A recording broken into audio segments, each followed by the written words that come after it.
Hello everyone, I am Saurabh Gusai and I welcome you all in the next video of my office lab. In this video, we'll be looking for two advanced date functions which are Workday and Workday.INTL, or we can call it Workday International. So without wasting much of your time, let's get started.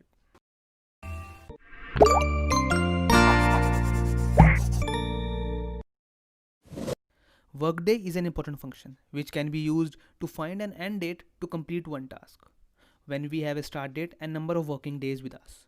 Suppose, as per our example, we have a task list along with the start date, which means the date on which the task is received. And in the next column, we have the number of days as per our SLA, which means that we need to complete the task within 7 working days. And with the help of Workday function, we can easily identify the end date taking weekend and holidays into consideration. Let me show you how it works. So I will type in the formula equal to workday, will press a tab key, and as you can see there are three arguments: start date, days and holidays. As holidays are in big bracket, which means that it is an optional argument. So I will select this date 10th of January as a start date, comma number of days, will close the bracket and hit enter. And here we go. We got the end date of this task. Now suppose along with the weekend we need to exclude holidays as well. So what I will do is I will type in the formula again equal to workday, will press a tab key, will select a start date, again a number of days, and as a third argument for the holidays I will select this range of holidays, only the dates, will close a bracket and hit enter. And here we go. Now we can easily see the difference between two end dates, which has been changed from 21st of Jan to 22nd of Jan after including the list of holidays, as Republic Day holiday has been excluded. Now generally, people have Saturday and Sunday as their week off.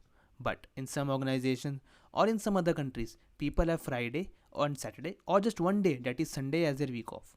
So in this scenario, we can use Workday.INTL, or we can say Workday.International formula. So I will type in the formula equal to Workday and we'll select this .intl one, we'll press a tab key, and as you can see there are four arguments: start date, days, weekend and holidays. These weekend and holidays are the optional ones. By default it takes Saturdays and Sunday as their weekend, but we can change it as per our requirement. Now I will select the start date, comma number of days, comma, and as you can see for the weekend it has given me all the combination of days as an option.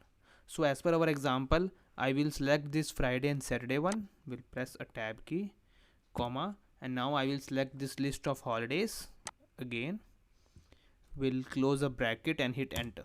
And here we go. We got the end date taking Friday and Saturday as weekend along with the list of holidays into consideration. So that's it for today. If I was able to refresh your Excel knowledge, then do hit a like button and comment down below. And yes, don't forget to subscribe my YouTube channel. Stay safe and keep learning, guys.